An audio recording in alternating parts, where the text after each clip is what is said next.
Hello बच्चों, मैं सुनील यादव मास are Pawta के ऑनलाइन प्लेटफॉर्म पर आपका एक बार फिर से हार्दिक स्वागत करता हूं। बच्चों, उम्मीद करता हूं आप सभी अपनी अपनी प्रिपरेशन में व्यस्त होंगे, स्वस्थ होंगे, मस्त होंगे। तो बच्चों, आज अपन बात करने वाले हैं अपनी पीरियोडिक टेबल की क्लास थर्ड की। आज की क्लास अपनी होने वाली है मोस्टली परमाणु त्रिज्या, एटॉमिक रेडियस के बारे में। 2-3 क्वेश्चन है और भी, तो देखते हैं। आज का पहला क्वेश्चन अपना है, पी ब्लॉक का सही इलेक्ट्रॉनिक विन्यास होगा। बेटा, पी ब्लॉक का अपने पास में इलेक्ट्रॉनिक विन्यास होता है NS2 NP 1 से 6। ये अपना पी ब्लॉक का इलेक्ट्रॉनिक विन्यास होता है, जिसमें एस कक्षक में 2 इलेक्ट्रॉन भरे जाते हैं और पी कक्षक में 1 से 6 इलेक्ट्रॉन भरे जाते हैं। हो सकता है 1 भी भरा जाए, हो सकता है 2 भी भरा जाए, 5 भी भरा जाए और 6 भी भरा जाए। तो बेटा, पी ब्लॉक है अपना, उसका सामान्य इलेक्ट्रॉनिक विन्यास NS2 NP 1 से 6 अपने पास में होता है। तो देखते हैं इसमें ऑप्शन नंबर एक है NS2NP3। नहीं बेटा, ये नहीं होने वाला। अगर यहाँ 6 होता तो अपना आंसर कहीं ना कहीं ये हो जाता। आगे देखते हैं दूसरा NS2NP5। ये भी नहीं है बेटा। आगे देखते हैं NS1NP 1 से 6। बेटा, एक की जगह यहाँ 2 होता अगर, तो अपना आंसर ये हो जाता, लेकिन ये भी नहीं होने वाला। आगे देखते हैं फिर अगला ऑप्शन NS2NP 1 से 6। बिल्कुल बेटा, वो अपना आंसर हो जाएगा कौन सा? चौथा। अपना आंसर चौथा हो जाएगा। आगे देखते हैं अगला क्वेश्चन। और अगला क्वेश्चन है अपने पास में 18वें वर्ग को कहा जाता है। बेटा, 18वें वर्ग को अक्रिय गैसें कहते हैं अपन। क्यों? क्योंकि उनका अष्टक पूर्ण होता है। पूर्ण होने के कारण वो किसी से क्रिया नहीं करते हैं, इसलिए वो उनको क्या कहते हैं? अक्रिय गैसें। और सारी धातुएं हैं जो 18वें वर्ग की, जो सारे तत्व है वो क्या है? अक्रिय है और गैसें है, तो उनको बोल देते हैं अपन सम्मिलित रूप से अक्रिय गैसें। देखते हैं ऑप्शन नंबर फर्स्ट है निकोजन परिवार। बेटा, पीछे क्लास में आपको बताया था निकोजन परिवार किसको कहते हैं? नाइट्रोजन परिवार को। किसको? नाइट्रोजन परिवार को। क्यों? क्योंकि ये क्या होते हैं? दमघोटू होते हैं। आगे देखते हैं ऑप्शन नंबर दो है चालकोजन या केलकोजन। बेटा, वो ऑक्सीजन परिवार को कहते हैं। किसको? ऑक्सीजन परिवार को कहते हैं चालकोजन या केलकोजन, क्योंकि ये क्या करते हैं? अयस्क का निर्माण करते हैं। फिर देखते हैं हेलोजन। नहीं बेटा, वो 17वें वर्ग को कहते हैं हेलोजन। वर्ग नंबर 17 को कहते हैं, क्योंकि ये लवण का निर्माण करते हैं। लवण का निर्माण करते हैं। लवण का निर्माण करते हैं, इसलिए इनको क्या कहते हैं? हेलोजन। अक्रिय गैसें। बिल्कुल अपना आंसर हो जाएगा कौन सा? चौथा। अक्रिय गैसें कहते हैं 18वें वर्ग के तत्वों को। आगे देखते हैं अगला क्वेश्चन। और अगला क्वेश्चन है, परमाणु क्रमांक 102 का IUPAC नाम होगा। बेटा, वो परमाणु क्रमांक 100 से ऊपर के जो तत्व है उनका IUPAC नाम लिखने के लिए अपने पास अलग से है नियम। तो वो देखते हैं जिसमें क्या क्या बता रखा अपन को। जिसमें 0 को बोलते हैं नील, 0 को नील बोलते हैं। 1 को बोलते हैं अन, 1 को अन। 2 को बोलते हैं बाई। 3 को बोलते हैं ट्राई। 4 को बोलते हैं क्यूड, 5 को बोलते हैं पेंट और 6 को बोलते हैं हेक्स। 7 को बोलते हैं हेप्ट। 8 को बोलते हैं ऑक्ट और 9 को बोलते हैं इन, E-double-N। तो बेटा, अपन से पूछा है क्वेश्चन में परमाणु क्रमांक 102 का। अब देखते हैं अपन 102 का, एक बार इधर देख लेते हैं अपन 102 का। एक के लिए अपन लिखेंगे अन, 1 के लिए लिखेंगे अन। 0 के लिए लिखेंगे नील। 2 के लिए लिखेंगे बाई, 2 के लिए लिखेंगे बाई। और अंत में प्लस, अंत में IUM जोड़ देते हैं। ये नियम है। अंत में IUM जोड़ देते हैं। इसमें जोड़ देते हैं IUM। ये हो गया अपना परमाणु क्रमांक 102 का IUPAC नाम। अब देखते हैं इसमें अन, नील, बाई, IUM। तो ये अपना हो जाएगा क्या? अन अन है इसमें तो 2 बार, ये नहीं होने वाला। फिर देखते हैं नील, अन, बाई, IUM। ये भी नहीं होगा। फिर देखते हैं अन, नील, बाई, IUM। बिल्कुल अपना आंसर हो जाएगा कौन सा? तीसरा। अपना आंसर हो जाएगा तीसरा। इसको देख लेते हैं एक बार। अन्य नील, ENNIUM। बेटा, ये तो 109 का है, ये अपना आंसर नहीं होगा। आगे देखते हैं अगला क्वेश्चन। और अगला क्वेश्चन अपने पास में परमाणु क्रमांक 106 का IUPAC नाम। 106 का IUPAC नाम। 106 का हो जाएगा, 1 का हो जाएगा अन, 0 का हो जाएगा नील और 6 का हो जाएगा हेक्स और लास्ट में क्या जोड़ देते हैं? IUM। एम। ये है किसका अपना 106 का। अब देखते हैं अनिल हेक्स IUM, बिल्कुल अपना आंसर हो गया पहला ही, अपना आंसर पहला ही हो गया। आगे देखते हैं अगला क्वेश्चन। और अगला क्वेश्चन है अपने पास में एक तत्व जिसका IUPAC नाम अनिल ENNIUM है, तो तत्व का परमाणु क्रमांक होगा। बेटा इसका आंसर आप कमेंट में बता देना मेरे को, और नहीं आए तो पूछ लेना, बता दूंगा मैं आपको। उसके बाद में अगला क्वेश्चन है अपने पास में, अगला क्वेश्चन है Cu+ का सही इलेक्ट्रॉनिक विन्यास होगा। बेटा आपको बताया था मैं परमाणु क्रमांक 1 से 30 तक, तो उसमें अपन ने बीच में चर्चा हुई थी कि एक तो परमाणु क्रमांक 24 क्रोमियम और एक परमाणु क्रमांक 29, एक परमाणु क्रमांक 29, इन दोनों के बारे में बताया था मैं आपको। बेटा ये क्या होते हैं, अपवाद होते हैं, अपवाद होते हैं। तो कॉपर भी अपने पास में अपवाद के रूप में ही है। पहले Cu+ को छोड़ो, एक बार Cu का देख लेते हैं अपन इलेक्ट्रॉनिक विन्यास। Cu का इलेक्ट्रॉनिक विन्यास होता है आर्गन तक 18, ये हो गया 18। उसके बाद में 4s1 3d10 ये होता है। ये ऐसा क्यों होता है भाई? एस में आप बोलोगे सर एस में 2 ब्रो, उसके बाद में डी में 9 ब्रो। तो बताओ ऐसा नहीं होता, क्योंकि तीसरी कक्षा और चौथी कक्षा 4s और 3d में ऊर्जा अंतराल काफी कम होने के कारण एक इलेक्ट्रॉन डी उपकोष ले लेता है, किससे? एस से। क्यों? अपना स्थायित्व प्राप्त करने के लिए, अपना पूर्णपूरित स्थायित्व प्राप्त करने के लिए। और एस भी अर्धपूरित हो जाता है, इसका भी स्थायित्व रहता है। अब पूछा अपने से किसका? Cu+ का। प्लस का मतलब एक इलेक्ट्रॉन की कमी। अब बेटा वो कमी तीसरे से तो होगी नहीं, क्योंकि तीसरी क्या? आंतरिक कक्षा है और चौथी बाहरी कक्षा है। तो चौथी कक्षा से एक इलेक्ट्रॉन निकालेंगे तो 4s की जगह हो जाएगा अपने पास में 4s1 की जगह हो जाएगा 4s0, बाकी 3d10 ही रहेगा। अब देखते हैं ऑप्शन में 4s2 3d9, नहीं बिल्कुल नहीं होगा। 4s1 3d9 ये भी नहीं होगा। 4s1 3d10 ये भी नहीं होगा। अगर ओनली अपन को Cu का पूछता, Cu, तो अपना आंसर ये हो जाता। उसके बाद में 4s0 3d10 बिल्कुल अपना आंसर हो जाएगा कौन सा? चौथा। उसके बाद में बेटा वो देखते हैं अगला क्वेश्चन। और अगला क्वेश्चन है एक तत्व जिसका परमाणु क्रमांक 24 है, कौन से ब्लॉक में आएगा? बेटा आपको अच्छी तरह से बता रखा है परमाणु क्रमांक 21 से 30 तक के तत्वों की ट्रिक, कि सुनो तुम विवाह कर लो मुझसे वरना फिर कोई नहीं कहेगा जाने मन, ऐसे करके कुछ बताया था। सुनो तुम विवाह कर लो मुझसे फिर कोई नहीं कहेगा जाने मन। तो बेटा वो आपको बताया था कर लो, क्या कर लो? शादी कर लो, जिसका परमाणु क्रमांक 24 और आएगा का क्रोमियम, आएगा क्या? क्रोमियम। और क्रोमियम का पूछा क्या अपन को? कौन से ब्लॉक का है? तो बेटा वो परमाणु क्रमांक 21 से 30 तक के तत्व कौन से ब्लॉक में आते हैं? डी ब्लॉक में आते हैं। तो क्रोमियम है 24 नंबर, तो डी ब्लॉक में आएगा। अब देखते हैं ऑप्शन में एस ब्लॉक, एस ब्लॉक का तो नहीं है। पी ब्लॉक, पी ब्लॉक का भी नहीं है। डी ब्लॉक बिल्कुल डी ब्लॉक का है।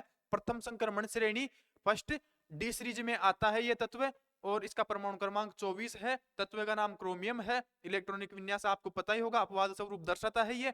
अपना आंसर हो जाएगा क्या? D block. आगे देखते हैं बेटा वो अगला क्वेश्चन। अगला क्वेश्चन है परमाणु त्रिज्या नाभिक व संयोजी इलेक्ट्रॉन के बीच की दूरी, बीच की दूरी का लगभग भाग होती है। तो बताओ ये क्या है अपना? कोई मान लो जैसे ये तो है नाभिक, ये पहली कक्षा, ये दूसरी कक्षा, और ये संयोजी कक्षा मतलब बाहर वाली कक्षा। इस परमाणु त्रिज्या को मापते हैं अपन इस प्रकार।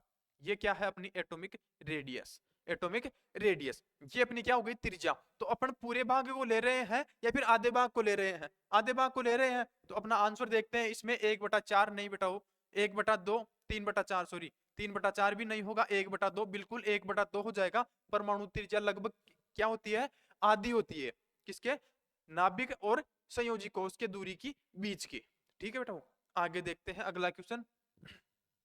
अगला क्वेश्चन है सबसे बड़ी त्रिज्या होती है बेटा, वो सबसे बड़ी त्रिज्या अपने पास में होती है वान डर वाल्स त्रिज्या। कौन सी? वान डर वाल्स त्रिज्या। ये अक्रिय गैसों में पाई जाती है, और अक्रिय गैसों में इसलिए पाई जाती है क्योंकि अक्रिय गैसें किसी से क्रिया नहीं करती, अक्रिय गैसें बहुत दूर दूर होती है। तो ये कौन सी है? वान डर वाल्स त्रिज्या। बाकी देख लो, एक बार समझा देता हूं मैं। पहले समझते हैं अपन सहसंयोजक त्रिज्या। सहसंयोजक त्रिज्या ये क्या है अपना? कोई एटम है, ये अपना कोई एटम है, ठीक है, और एक एटम ये है अपना। तो बेटा उस सहसंयोजक त्रिज्या कुछ इस प्रकार से दिखाई पड़ती है अपन को। तो ये जैसे अपन बात करें त्रिज्या को मापेंगे अपन इस प्रकार से, त्रिज्या को इस प्रकार से मापेंगे। ये हो गई अपनी कौन सी?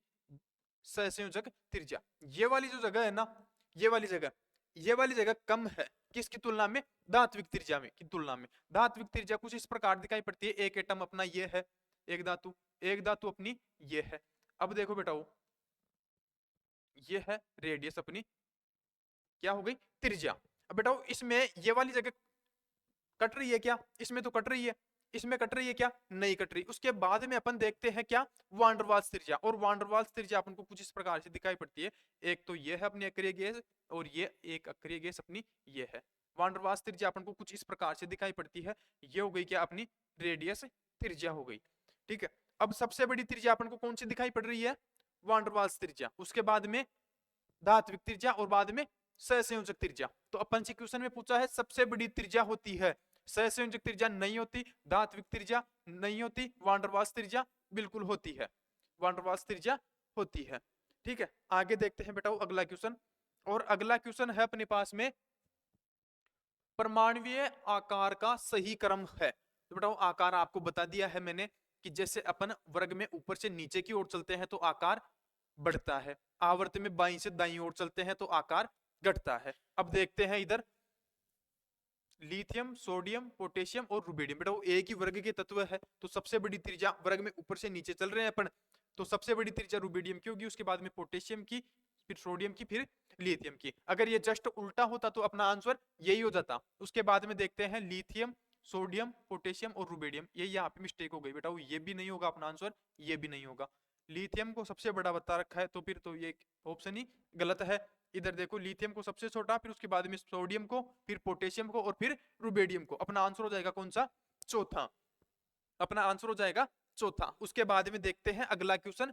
और बेटा अगला क्वेश्चन है, एक आवर्त में परमाणुीय त्रिज्या का सही क्रम है। आवर्त में बेटा बता रखा है मैंने आपको, आवर्त में बाईं से दाईं ओर जाने पर परमाणुीय त्रिज्या घटती है, सिर्फ अक्रिय गैसों को छोड़कर। अक्रिय गैसों की नहीं बढ़ती घटती बेटा, अक्रिय गैसों की त्रिज्या सबसे बड़ी होती है, पता है आपको। तो देखते हैं, आवर्त में दे रखा है अपन को नाइट्रोजन, ऑक्सीजन, फ्लोरीन और नियोन। नहीं बेटा ये तो नहीं होगी। अगर नियोन यहाँ होता और उसके बाद में ये क्रम देखते हैं अपन, ये तो पूरा ही उल्टा है। उसके बाद में देखते हैं नाइट्रोजन, ऑक्सीजन, फ्लोरीन और नियोन। बेटा ये नियोन यहाँ गलत आ गया। अगर नियोन इधर होता तो अपना आंसर ये हो जाता, लेकिन नियोन इधर नहीं है तो ये नहीं, अपना आंसर नहीं होगा। उसके बाद में देखते हैं नाइट्रोजन, ऑक्सीजन, फ्लोरीन, ये भी बेटा गलत है। उसके बाद में देखते हैं अपन, नियोन को सबसे बड़ा बता रखा है, फिर उसके बाद में नाइट्रोजन, ऑक्सीजन, फ्लोरीन। अपना आंसर हो जाएगा चौथा। अपना आंसर हो जाएगा चौथा, क्योंकि एक आवर्त में बाईं से दाईं जाने पर परमाणुीय त्रिज्या घटती है। अब देखो अपन आवर्त में बाईं से दाईं जा रहे हैं, नाइट्रोजन के बाद फ्लोरीन, नाइट्रोजन के बाद ऑक्सीजन और फिर फ्लोरीन। आगे देखते हैं अगला क्वेश्चन। और अगला क्वेश्चन है अपने पास में, निम्न में से सबसे बड़ा आकार है, आकार है। और बेटा ये एक ही वर्ग का पूछ रहा है अपन को, अक्रिय गैसों का। तो अक्रिय गैसों में क्या होता है? उनमें भी सेम वही है वर्ग में। तो वर्ग में ऊपर से नीचे जाने पर परमाणुीय त्रिज्या बढ़ती है। और ये शायद क्रम भी कुछ अपन को सही दे रखा है, हीलियम, नियोन, आर्गन, क्रिप्टोन।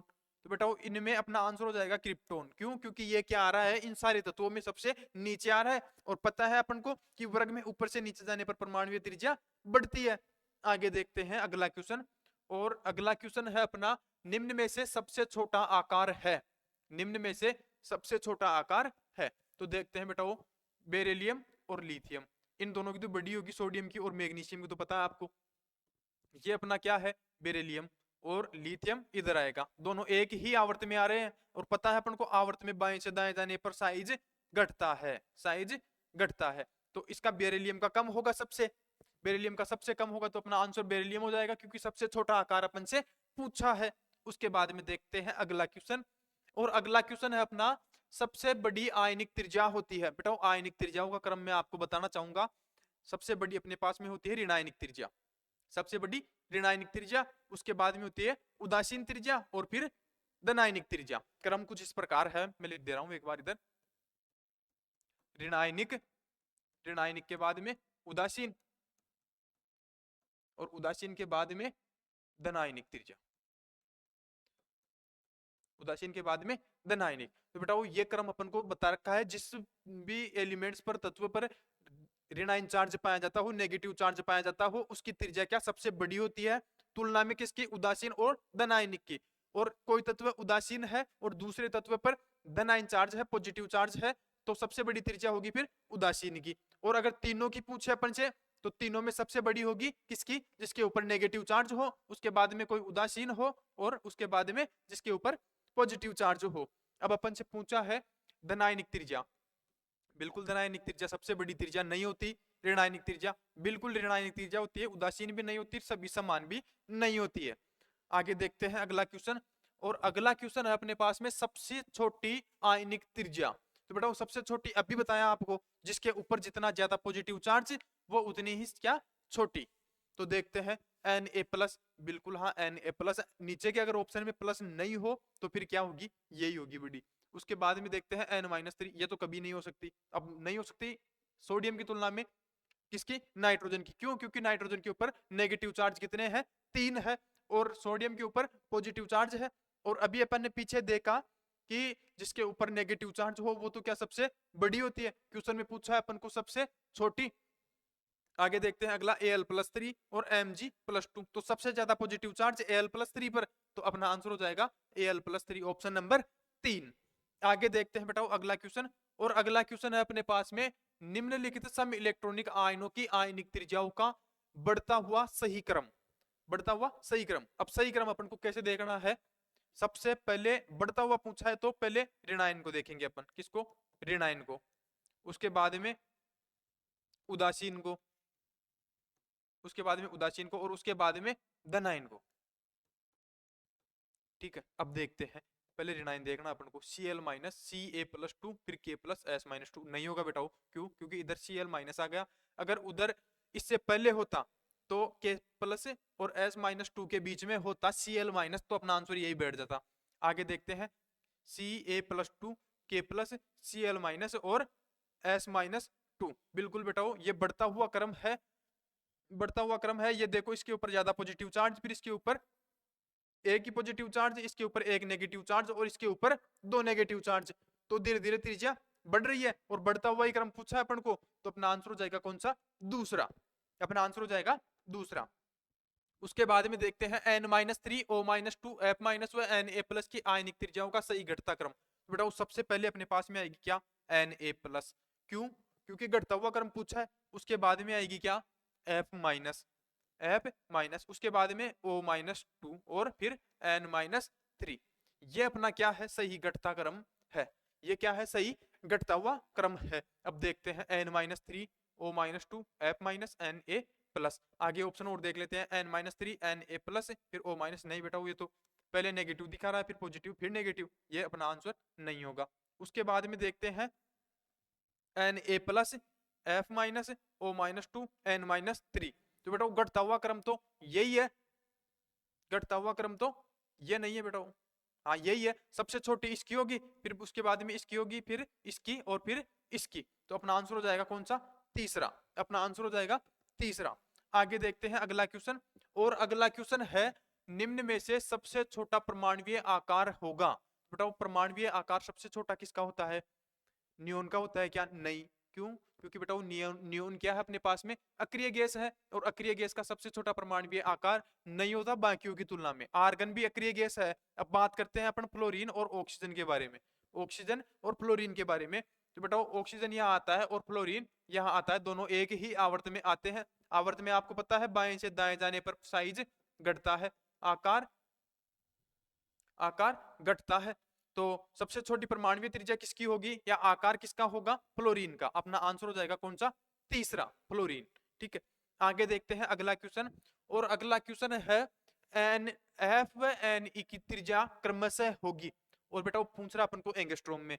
तो अपन बात करें F की, तो बेटा F की और Ne की, इन दोनों में बड़ी त्रिज्या किसकी होगी? Ne की। क्यों? क्योंकि अक्रिय गैस है, और फ्लोरीन की उससे छोटी। तो देखते हैं ऑप्शन में 1.60 एंगस्ट्रॉम, 1.60 एंगस्ट्रॉम। तो बेटा वो दोनों की समान है क्या? अभी अपन ने बताया, अभी अपन ने देखा तो आपने नियोन की ज्यादा बताई, उसके बाद में फ्लोरीन की कम बताई। तो ये तो दोनों की समान बता रहा है, ये अपना आंसर नहीं होगा। फिर देखते हैं 1.60 एंगस्ट्रॉम, 0.72 एंगस्ट्रॉम। ये देखो बेटा वो क्रमशः, क्रमशः दिख रहा है आपको? क्रमशः दिख रहा है, तो दोनों की जिस हिसाब से क्वेश्चन में लिखे उसी हिसाब से बताना है।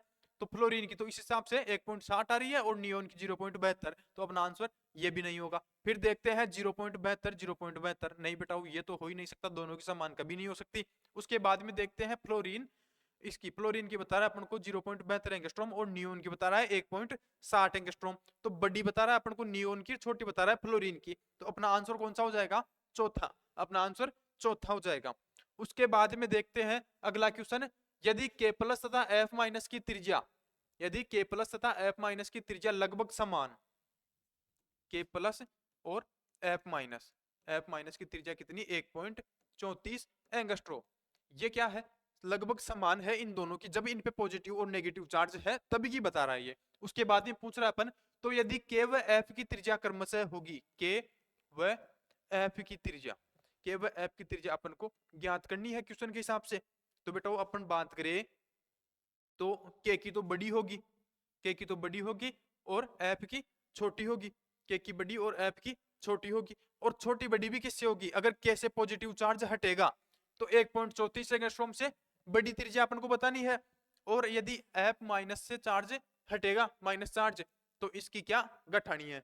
ठीक है, आगे देखते हैं अब ऑप्शन में 1.34 एंगस्ट्रॉम, 1.34 एंगस्ट्रॉम नहीं बेटा, वो उदासीन परमाणु में K की ज्यादा होगी और फ्लोरीन की कम होगी। उसके बाद में देखते हैं 0.72 एंगस्ट्रॉम और 1.34 एंगस्ट्रॉम। क्रमशः पूछ रहा है बेटा, क्रमशः का ध्यान रखना है हमेशा। तो ये 0.72 तो किसकी बता रहा है अपन को? पोटेशियम की। और F की बता रहा है 1.34 एंगस्ट्रॉम। ये भी अपना आंसर नहीं होगा। फिर देखते हैं 1.96 एंगस्ट्रॉम और 0.72 एंगस्ट्रॉम। 1.96 किसकी बता रहा है? पोटेशियम की। और 0.72 बता रहा है अपन को किसकी? फ्लोरीन की। अब बेटा एक चीज का और ध्यान रखना है अपन को कि यदि K के ऊपर पॉजिटिव चार्ज था तब इसकी त्रिज्या कितनी थी? 1.34 एंगस्ट्रॉम। यदि पॉजिटिव चार्ज इसके ऊपर से हट गया, पोटेशियम से पॉजिटिव चार्ज हट गया, तो अब तो 1.34 एंगस्ट्रॉम से बड़ी त्रिज्या बतानी है अपन को। अब तो 1.34 एंगस्ट्रॉम से बड़ी त्रिज्या बतानी है, क्योंकि इसके ऊपर पहले पॉजिटिव चार्ज था, उस टाइम 1.34 एंगस्ट्रॉम थी। अब पॉजिटिव चार्ज हट गया तो त्रिज्या बड़ी है। तो अपना आंसर हो जाएगा बेटा वो तीसरा। अपना आंसर तीसरा हो जाएगा। ठीक है, उसके बाद तो कोई क्वेश्चन है नहीं। तो बेटा वो क्लास, आशा करता हूँ क्लास आपको बहुत समझ में आई होगी। और बेटा वो मतलब आपको ऐसी ही क्लासें और हम लेकर के आएंगे और अच्छे तरीके से बताने की कोशिश करेंगे। तो बेटा वो जुड़े रहिए मां शारदे से। मिलते हैं नेक्स्ट क्लास में, तब तक के लिए जय हिंद, जय मां शारदे।